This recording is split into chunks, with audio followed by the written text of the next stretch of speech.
আইসা দেখলাম সে এতটুকু একটা ছুরি গ্যান্ডিং মেশিন দিয়ে তো এই গ্যারেজের ভিতরে ঘষতেছে, মানে একদম চকচকে সাদা করে ফেলছে ছুরিটাকে, মানে এরকম পরিমাণে ধার দিছে মানে ওটা কার আঙ্গুলে লাগলেও পড়ে যাবে।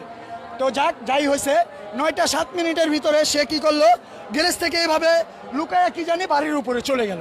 তো চলে গেল, 9টা 10 বেজে গেল, 2-3 মিনিটের ভিতরে এই কাহিনীটা। 9টা 10 আমরা এখানে বসে রয়েছি, আমাদের মহাজন আসে না, গাড়ি কীভাবে নিব। তো আমরা বসে থাকতে থাকতে 9:45 বাজে তখন যেই বাচ্চার মা খোঁজাখুঁজি করতেছে, আমাদের নিচে এসে জিজ্ঞেস করছে আপনার ভাস্তি কি এখানে গেছে? বললাম না আপা, ও তো নিচে নামে না, ও তো উপরেই থাকে।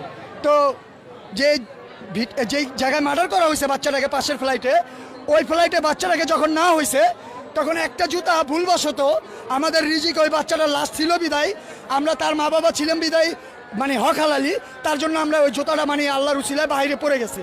তো বাচ্চার মা খুঁজতে খুঁজতে দেখলো কি একটা জুতা ওই দুয়ারের বাইরে পড়ে রয়েছে। বাচ্চার মা ভাবলো পাশের ফ্লাইটে যেতেই পারে, স্কুলে যাবে না, তার জন্য বাহানা দিয়ে।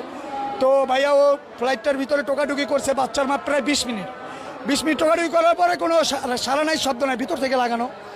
তো বাচ্চার মা আমাদের নিচে এসে 3-4 জনকে ডাক দিল পরে আমরা সাপাল সুপাল নিয়ে মনির মিয়ার আরেকটা এই যে ম্যানেজার রাখছে ওইটাকে নিয়ে আমরা সাপাল নিয়ে উপরে গেলাম।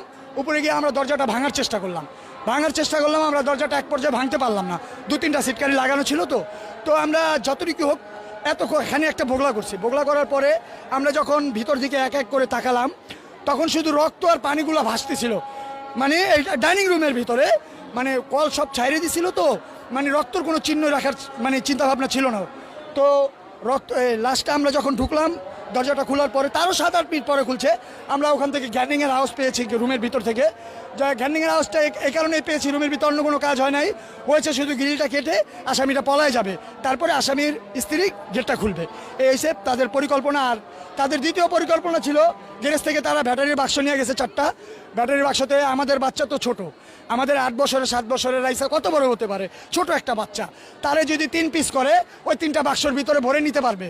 সে কি করছে, আমাদের বাচ্চার মাথাটা এই সমানে কেটে পানির ভিতরে না হলো 100 চুপ দিছে। কারণ এই কারণে চুপটা দিছে সে, যে আমাদের বাচ্চার রক্তটা মাথা থেকে যেটা ঝরতেছে সেই রক্তটার চিহ্নটা বাক্সতে যদি নেয়, বাক্সতে ভিজে রক্তটা পড়বে এবং কি বাক্সটা ছিঁড়ে যাবে, তার জন্য সে অনেকবার মাথাটা ধুয়ে ওই মাথাটা আরেকটা বালতির ভিতরে নিয়ে রাখছে। আপনারা মিডিয়া ভাইরা হয়তো দেখছেন রক্তটা একেবারে হালকা দেখা যাচ্ছে।